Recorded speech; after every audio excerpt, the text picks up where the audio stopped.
ஜெயலலிதா பசுமன் ஐயா முத்துராமலிங்க தேவர் அந்த குரு பூஜையை காலி பண்ண நினைச்சாங்க. அங்க கொண்டைக்கோட்டை மறவர்கள் கல்லையும் மண்ணையும் அதிமுக அமைச்சர்கள் மேல வீசின பிறகுதான் ஓபிஎஸ்க்கு பிடபிள்யூ மினிஸ்டர் கொடுத்தாங்க. விஜயபாஸ்கருக்கு ஹெல்த் கொடுத்தாங்க. 8 தேவர் மந்திரிய ஆக்குனாங்க. பயந்துட்டாங்க. ஃபர்ஸ்ட்ல சசிகலா நீக்கிட்டு நாடார்கள் சேர சோழ பாண்டியர் தென்னிந்தியாவை ஆண்ட அரச மரபினர்னு சொல்லி நாடார் ஓட்டுக்காக வந்தாரு. குண்டாசுல போட்ட என்ன ஒரு நாராயணன் கல்யாணத்துக்கு போய் சசிகலாவை நீக்கிக்கிட்டு ஜெயலலிதா நின்னாங்க.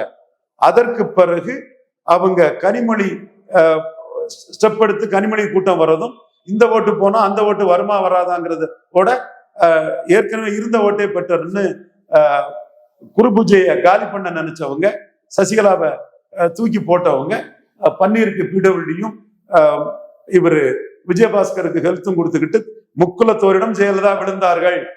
முக்குலத்தோர் வாக்கு வலிமையில் ஜெயலலிதா விழுந்தார்கள். ரங்கராஜ் பாண்டே இதுதான்பா உண்மை. அதைத்தான் சீமான் அடிக்கிறாரு.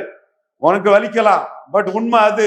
ஜெயலலிதா குரு பூஜையை காலி பண்ண நினைச்சதுனால தங்க கோஷம் கொடுத்தாப்புல பண்ண தப்புன்னு ஜெயலலிதா அடிக்கிறாரு ரங்கராஜ் பாண்டே. முடிஞ்சா சாணக்கியாவில் இதுக்கு விளக்கம் போட்டு பாருங்க. அப்ப நீங்க இந்த இடத்துக்குள்ள முக்குலத்தோர் மத்தியில ஜெயலலிதாவுக்கு இமேஜையும் காலி பண்றாரு. கஷ்டம் அது. முக்குலத்தோர் மத்தியில ஜெயலலிதா இமேஜை காலி பண்றது கஷ்டம். ஆனா அதையும் சீமான் எடுத்து செய்யறாரு.